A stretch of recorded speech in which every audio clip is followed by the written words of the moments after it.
Bismillahirrahmanirrahim. Assalamualaikum warahmatullahi wabarakatuh. Alhamdulillahirabbil alamin wa bihi nasta'in ala umurid dunya waddin. Asyhadu an la ilaha illallah wa asyhadu anna Muhammadan abduhu wa rasuluh. Allahumma shalli ala Muhammadin wa ala alihi wa sahbihi ajma'in. Wa ba'du. Pelajaran kita siang ini adalah fikih.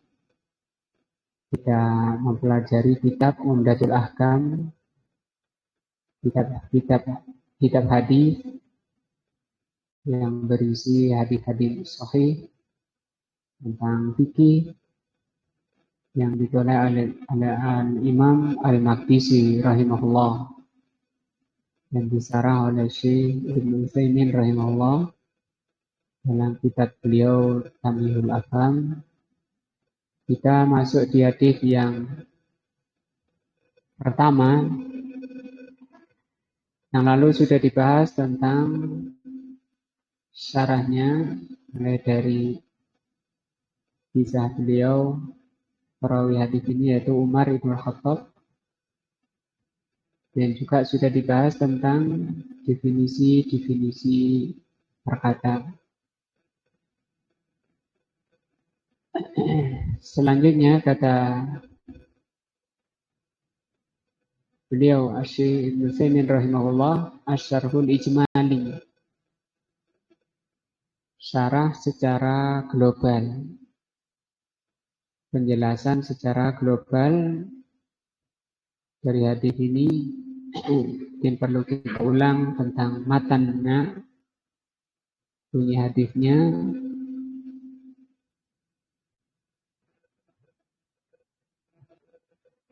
An Umar ibni Al-Khattab radhiyallahu anhu, dari Umar ibn Al-Khattab radhiyallahu an qala, beliau berkata, sami'tu Rasulullah sallallahu alaihi wasallam yaqul, aku mendengar Rasulullah sallallahu alaihi wasallam bersabda, innamal a'malu binniyat, amalan itu dengan niat. Wa fi riwayatin, dalam satu riwayat, bin niyati, dengan niat bentuk tunggal. Wa innama likulli imri'in ma nawa, sesungguhnya nilai seseorang tergantung dari apa yang diniatkan. Faman kanat hijratuhu ilallahi wa rasulihi, barang siapa yang hijrahnya kepada Allah dan Rasulnya, maka hijrahnya kepada Allah dan Rasulnya. Fa hijratuhu ilallahi wa rasulihi. Wa man kanat hijratuhu ila dunya yusibuha aw imra'atin yatazawwajuha fa hijratuhu ila ma hajara ilaihi. Barang siapa yang hijrahnya untuk mencari dunia atau wanita untuk dinikahi, maka hijrahnya tergantung kemana dia hijrah. Ini bunyi hadisnya. Dan makna per kalimat sudah dibahas setelah yang lalu. Sekarang kita masuk ke penjelasan secara global yang disebut dengan makna atau syarah ijmali.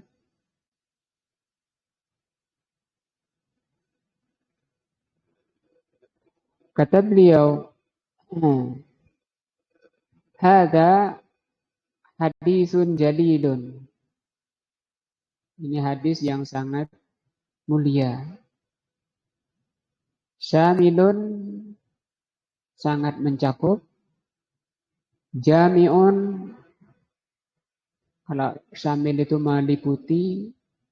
Jami'un, sangat mengumpulkan.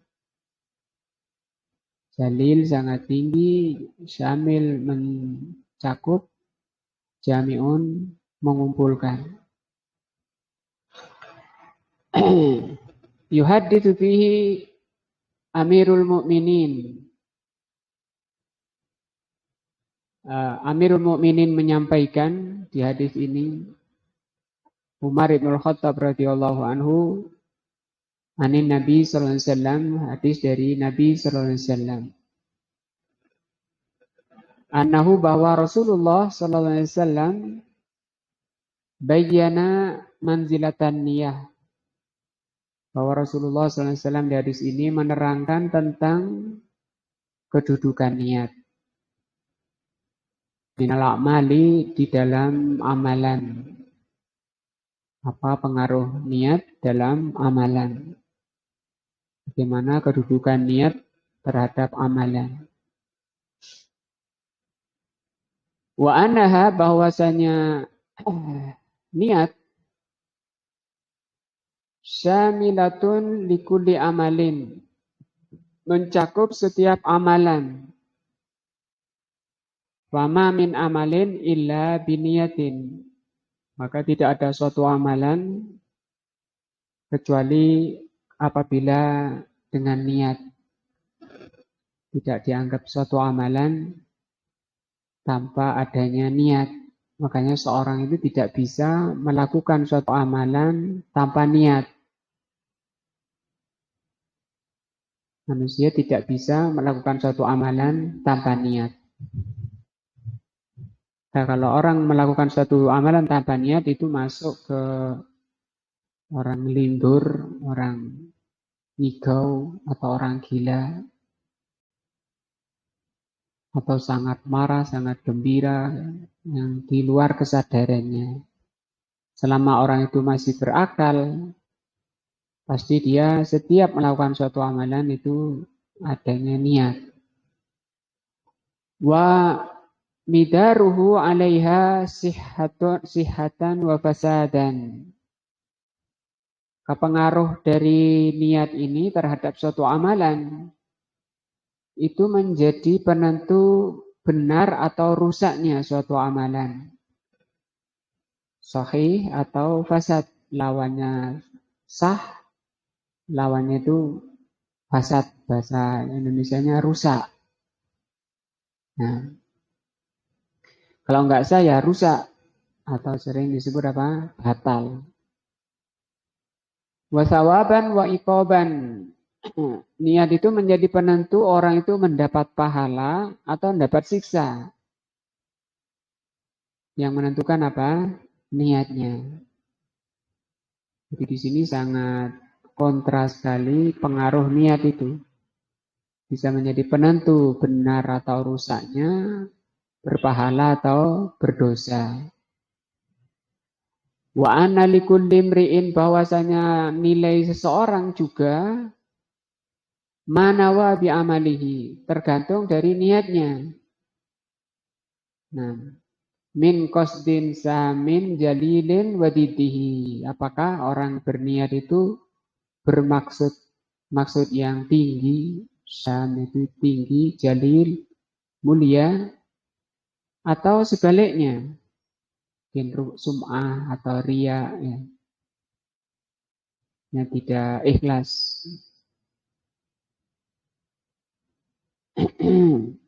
Bayana dzalika sallallahu alaihi wasallam, maka Rasulullah menerangkan di hadis ini targhiban, untuk memberi semangat. Targhib itu memberi semangat. Lil amili, bagi orang yang beramal, fissumuwi, agar setiap orang yang beramal itu memaksudkan dengan maksud yang sumu. Sumu itu tinggi. Biniyatihi, dengan niatnya. Jadi ya dikatakan suatu amalan itu besar kecilnya pahala itu tergantung dari nilai niatnya. Artinya bisa jadi amalannya kecil, ya, tapi itu bisa menjadi bernilai besar di sisi Allah, pahalanya besar, padahal amalannya kecil. Dan sebaliknya, bisa jadi amalannya itu besar, tapi kecil nilainya, kecil pahalanya di sisi Allah, tergantung apa? Ini niatnya tadi, tergantung niatnya. Maka di sini Rasulullah memberi semangat agar orang beramal itu berniat itu yang sumu, yang tinggi. Bagaimana niat yang tinggi itu? Bi'an yaksuda, hendaknya bermaksud di dalam beramal itu bikulli ibadatin, ketika dia melaksanakan ibadah, qama biha wajhallah. Dia tegakkan, dia laksanakan untuk mengharap wajah Allah. Nah, wajah Allah ini adalah harapan atau nilai tertinggi, bahkan di atas kenikmatan surga. Wajah Allah, melihat wajah Allah.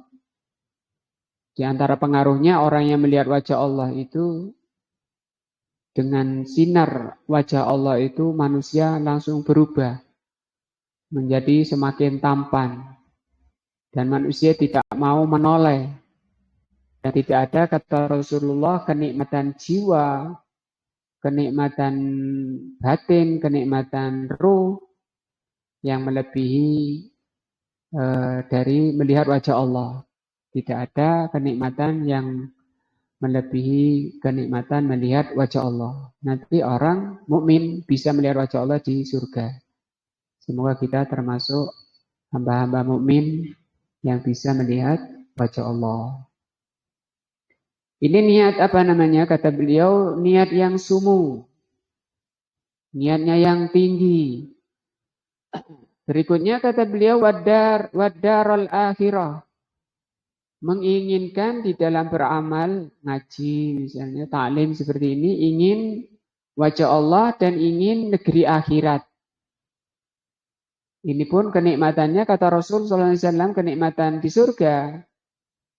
Mala ainun ro'at, kenikmatan yang tidak pernah dilihat oleh mata.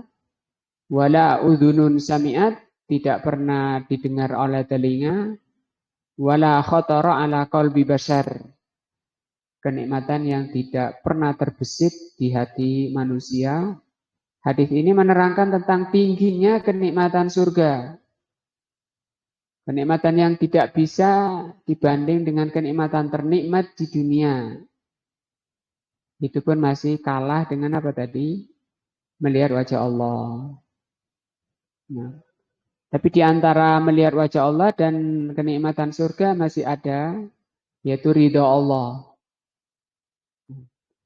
Jadi tingkatannya yang paling bawah kenikmatan surga, di atasnya ridho Allah, di atasnya lagi wajah Allah. Yang kenikmatan paling yang terbawah saja, kata Rasul tadi itu. Tidak pernah dilihat oleh mata, tidak pernah didengar oleh telinga, tidak pernah terbesit di hati manusia. Demikian juga orang paling miskin di akhirat, di surga, itu orang yang terakhir oleh Allah SWT dimasukkan surga. Kata Allah, silakan kalian masuk surga. Setelah orang ini melihat surga, orang ini datang kepada Allah, ya Rob, penduduk surga sudah menempati tempatnya masing-masing, dikira sudah penuh. Nah, kata Allah, apakah mau aku berikan kenikmatan seperti raja terkaya di dunia? Raja terkaya di dunia. Mungkin sampai sekarang tidak ada yang bisa mengalahkan Nabi Sulaiman ya, kekayaan. Dan itu dilipat gandakan menjadi 100 kali orang terkaya. Nah, itu yang paling miskin. Tapi itu masih di bawah kenikmatan apa? Ridho Allah dan kenikmatan wajah Allah. Ini yang dimaksud oleh beliau dari hadis ini, hendaknya kalau ibadah, ngaji, sholat, dan seterusnya, jangan rendah-rendah niat itu, yang tinggi, yang sumu. Wayub ta'idu atau wayub ta'ida biha anil qasdidun. Dan hadis ini menerangkan agar kita ini menjauh atau meninggalkan, menghindarkan dari niat-niat yang dun. Dun ini dilawan dari sumu atau di bawahnya. Niat-niat rendahan. Wal maratibil hakirah, urutan atau tingkatan yang rendah. Nah, ini pelajaran dari hadis ini seperti ini. Tsumma daraban Nabi sallallahu alaihi wasallam, kemudian Nabi memberikan permisalan di hadis ini. Yaitu dipermisalkan oleh Rasul dengan apa? Amalan hijrah. Lituqasu 'alaiha baqiyatul a'mal, agar dikias, dibanding. Seluruh amalan itu dibanding dengan hijrah. Dengan apa yang dicontohkan oleh Rasulullah SAW. Fal muhajirun, orang-orang yang hijrah, yatrukuna biladahum, mereka meninggalkan negerinya, wa yantakiluna ilal biladil islamiyah, dan berpindah ke negeri Islam. Ini namanya hijrah. Muhajirun itu orang yang meninggalkan negerinya, berpindah ke negeri Islam. Walakinnahum ala niyatin syatta. Tapi orang berpindah itu atau orang hijrah itu, mereka mempunyai niat-niat yang bermacam-macam. Yatafawatun, berbeda-beda atau bertingkat-tingkat. Maka bertingkat-tingkat pula sawab hijratihim, pahala hijrahnya.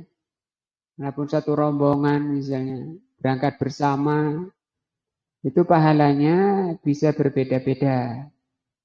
Tafawutan kabiron, dengan perbedaan yang jauh. Istilah kita itu sejauh langit dan bumi. Annal amal wahidan, padahal amalannya wahidun, padahal amalannya itu satu, yaitu hijrah. Waman hajara ilallahi wa rasulihi talaban li thawabillahi wa nusratin lidinihi, maka barang siapa yang hijrah menuju Allah dan Rasulnya, yaitu mengharap pahala dari Allah dan dalam rangka menolong agama Allah, fadzalikal muhajirul mukhlis, maka itu yang disebut muhajir yang mukhlis. Apa mukhlis? Ikhlas, ya. Orang hijrah yang ikhlas. Alladzi balagha biniyatihi, yang mencapai dengan niatnya itu ajallul ghayat. Ajallul ghayat itu puncak tertingginya tujuan. Artinya dari niat itu seorang bisa mencapai puncaknya, yang tadi dikatakan niat sumu, niat tertinggi, yang mengantarkan itu niatnya tadi. Wa a'lad darajat, dan bisa mengantarkan kepada derajat tertinggi. Nah, wa man hajara talaban lid dunya wa mata'iha fadzalika alladzi in hata biniyatihi ala mata'id dunya. Ada juga orang yang hijrah tapi niatnya untuk mencari kenikmatan dunia atau kesenangan dunia.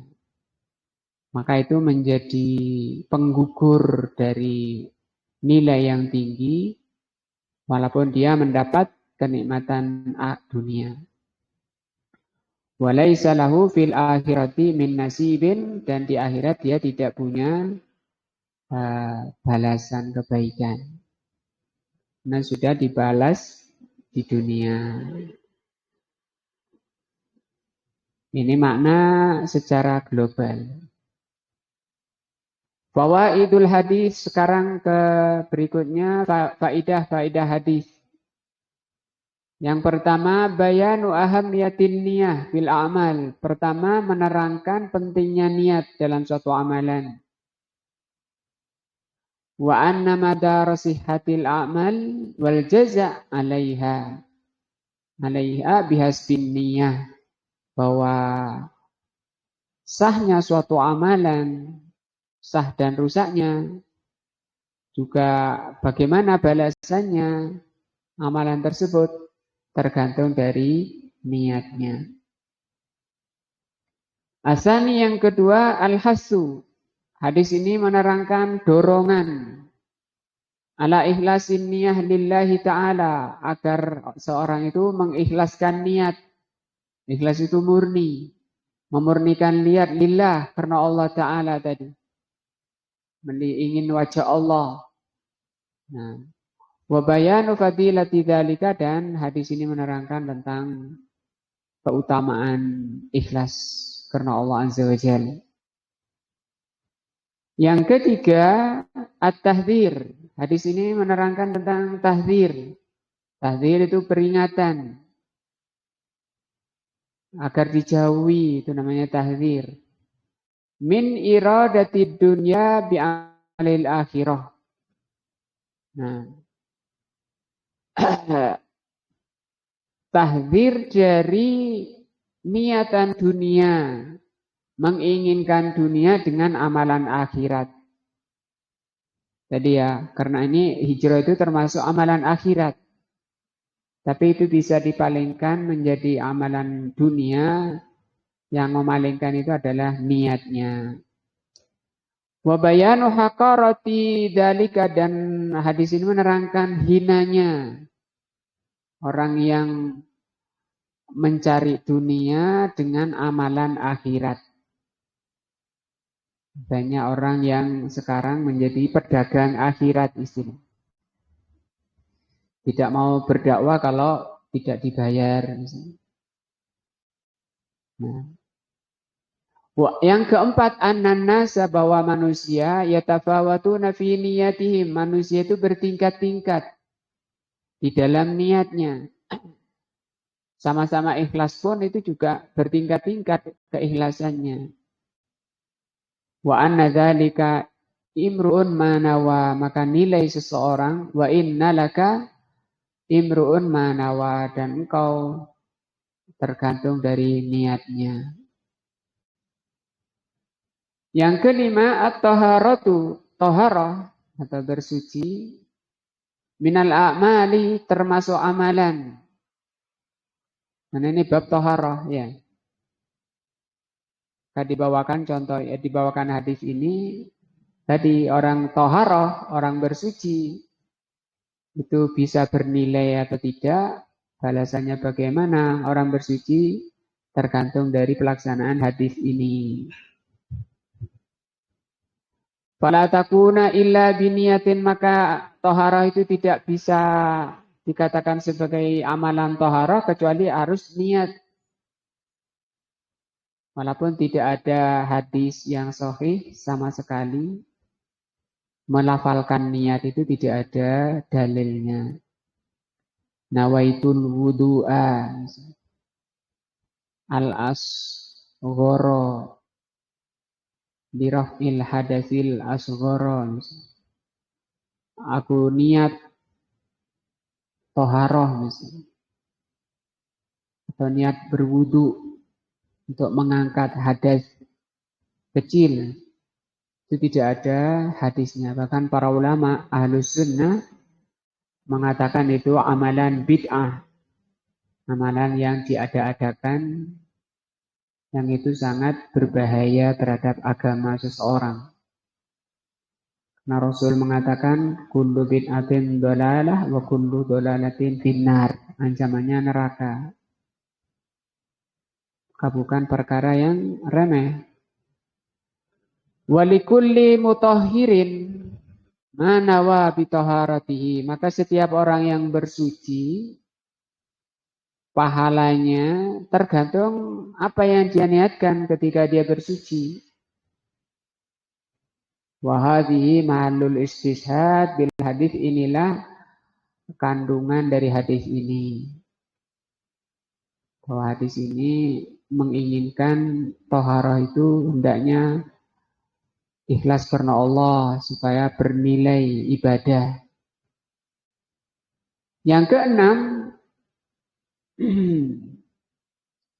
husnu ta'limin Nabi sallallahu alaihi wasallam, baiknya pengajaran Nabi sallallahu alaihi wasallam, wa kamalu balaghatihi wa bayanihi, dan sempurnanya balaghahnya beliau, Balaghah itu apa? Penyampaiannya ya.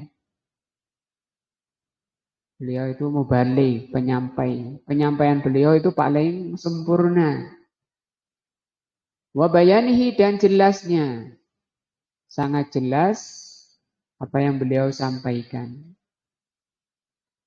Haitsu ketika yadhkurul usula, ketika Rasulullah SAW menyebutkan dasar-dasar. Wal qawaidah dan kaidah-kaidah al-kulliyah yang mencakup. Nah, sangat mencakup amalan penyampaian beliau itu. Summa yuwaddihuha, setelah disebutkan secara global, kemudian beliau kasih penjelasan lagi, ditambahi penjelasan dengan apa? Al-misal, bil misal. Lebih jelas lagi kalau dengan contoh. Nah, inilah makna hadis yang pertama dari hadis Tohara. Di bab Tohara ini berarti dari Umar Ibn Khattab radhiyallahu anhu. Selanjutnya kata beliau al-haditsus tsani, hadis kedua. Kita masuk hadis kedua. An Abi Hurairah radhiyallahu anhu, hadis dari Abu Hurairah radhiyallahu anhu, anna Nabiyya sallallahu alaihi wasallam qaal, bahwa Nabi sallallahu alaihi wasallam bersabda, la yaqbalullahu, Allah tidak menerima salat ahadikum, salat kalian, idza ahdatsa, apabila berhadas, hatta yatawaddoa, sampai dia berwudu. Nah, penjelasannya, ar-rawi, perawi hadis ini adalah Abu Hurairah, yaitu bernama Abu Hurairah. Namanya sendiri Abdurrahman bin Sakhr ad-Dausi. Nah, jarang orang kenal nama aslinya siapa Abu Hurairah. Ini yang ma'ruf, yang sahih adalah Abdurrahman bin Sakhr ad-Dausi. Aslama Khaybar, beliau masuk Islam di perang Khaybar dengan Yahudi. Hanya beliau ini cuma 6-7 tahun bersama Rasul sallallahu alaihi wasallam. Ini sudah akhir. Wa syahidaha, tapi beliau selalu menyaksikan Rasul. Wa laziman Nabi, dan beliau selalu lazim, itu selalu mengikuti Nabi sallallahu alaihi wasallam. Wa'tana, dan beliau sangat perhatian bihadithihi, dengan hadis-hadis Nabi. Apa yang diucapkan oleh Nabi, beliau hafal semuanya. Nah, wa syahidalahu nabiyyu sallallahu alaihi wasallam, dan bahkan Nabi sallallahu alaihi wasallam mengakui itu. Bahkan Rasulullah sallallahu alaihi wasallam mengakui sahabat yang paling bersemangat terhadap hadisnya adalah Abu Hurairah atau Abdurrahman ibn Sakhr. Rasulullah SAW menyaksikan beliau bihirsihi, dengan sangat semangatnya Abu Hurairah alal hadis, untuk menghafal hadis. Wa qala lahu Ibnu Umar, berkata kepada Abu Hurairah Ibnu Umar radhiyallahu an, Abu Hurairah Ibnu Umar mengatakan kepada Abu Hurairah, nah, kuntu alzamna li Rasulillah sallallahu alaihi wasallam,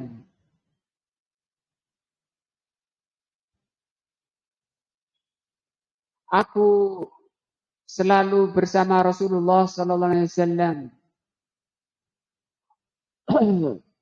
wa a'lamana bihadithihi, dan Rasulullah sallallahu alaihi wasallam mengajari hadis-hadisnya, atau kami mempelajari hadis-hadis Rasul sallallahu alaihi wasallam.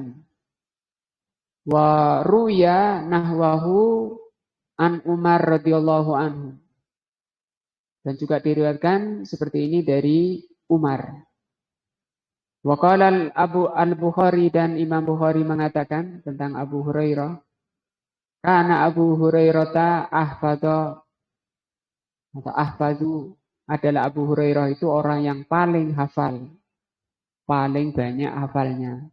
Nomor satu, paling banyaknya penghafal hadis adalah Abu Hurairah. Man rawal hadis fi isrihi, dari para perawi hadis pada masanya, yaitu pada masa Rasulullah SAW. Dzakara ahlul ilmi, ulama menyebutkan, annahu ruwiya lahu anin Nabi SAW, beliau meriwayatkan dari Nabi SAW sebanyak 5.000 hadis. 5.374 hadis. Nah, tufiya sanata sab'in wa khamsina fil Madinah. Beliau wafat pada tahun 57. Nah, maudhu'ul hadis, tema hadis ini bayanu hukmis shalah biduni wudu. Tema hadis ini menerangkan tentang hukum sholat tanpa wudu. Nah, kemudian beliau yang di sini syarhul kalimat akan diterangkan perkata. Layak balu, yang dimaksud Allah tidak menerima sholat, maksudnya layardo, Allah tidak ridho. Atau juga fasad tadi ya, tidak sah atau batal sholatnya. Sholata di sini sholat as-sholah fi syar'i. Sholat, arti sholat menurut syar'i ya, ibadatun. Sholat itu adalah ibadah. Karena definisi ini dari beliau ini beda dengan ulama-ulama lain terdahulu. Kalau ulama dahulu biasanya menafsirkan sholat adalah aqwalun wa af'alun mahsusatun awwaluha bit takbir wa akhiruha at-taslim. Biasanya di sini kalau kita lihat buku kitab-kitab fikih dimulai dari sini. Aqwalun wa af'alun mahsusatun awwaluha at-takbiru wa akhiruha at-taslim. Kemudian ditambah oleh Syekh Ibnu Utsaimin rahimahullah dengan apa? Ibadah. Dan ini sangat penting, karena kalau orang cuma berbicara membaca ini ya, atau ruku, sujud, mulai dari takbir sampai salam, itu belum dikatakan ibadah. Maka di sini sholat, belum dikatakan apa? Sholat. Belum dikatakan sholat. Kapan membaca dan ruku sujud dikatakan sholat? Kalau itu diniatkan untuk beribadah. Baru disebut apa? Sholat. Nah, ahdasa, Allah tidak menerima sholat orang yang berhadas. Waqa'a minhul hadas, terjadi pada orang itu hadas. Wal hadas itu apa? Kullu ma yang kudul wudu, setiap yang membatalkan wudu. Al bauli wal ghaid, seperti kencing dan BAB ya. Atau apapun yang membatalkan wudu. Seperti kentut. Kentut itu tidak najis ya. Atau gila ya, batal wudunya ya. Atau pingsan, atau tidur lama sampai ngorok dan atau menyentuh kemaluan dengan syahwat. Nah, itu pembatal wudu. Atau kalau tidur lama atau gila itu disebut berhadas, maka hadas ini lebih luas dari sekedar kencing dan kotoran. Hadas itu sifat. bukan benda tapi sifat. Nah, kecuali kalau bendanya berupa kencing yang memang keluar dari dirinya, nah itu atau yang semisal yang keluar dari dua jalan, dari depan atau dari belakang ya. Walaupun bukan apa? Kencing. Misalnya apa? Mati ya.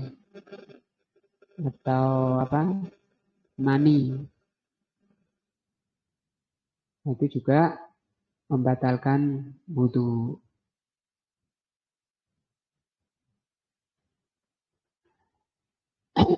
Ya tawaddau berwudhu, ya tatahhara bil wudhu, maksudnya bersuci dengan wudhu. Wahwa ghuslul wajhi, wudhu itu apa?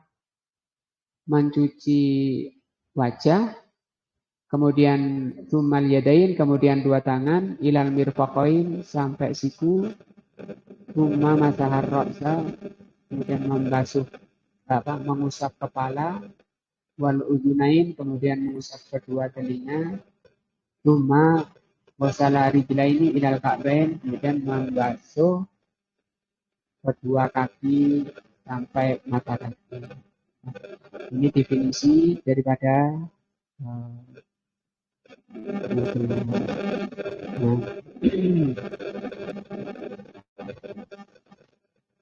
ini dulu kita bahas habis yang kedua sampai kepada makna-makna kata dari hadis. Insyaallah berikutnya kita bahas makna hadis secara global. Wallahu a'lam bishawab. Subhanakallahumma wa bihamdika asyhadu an la ilaha illa anta astaghfiruka wa atubu ilaik. Wassalamualaikum warahmatullahi wabarakatuh.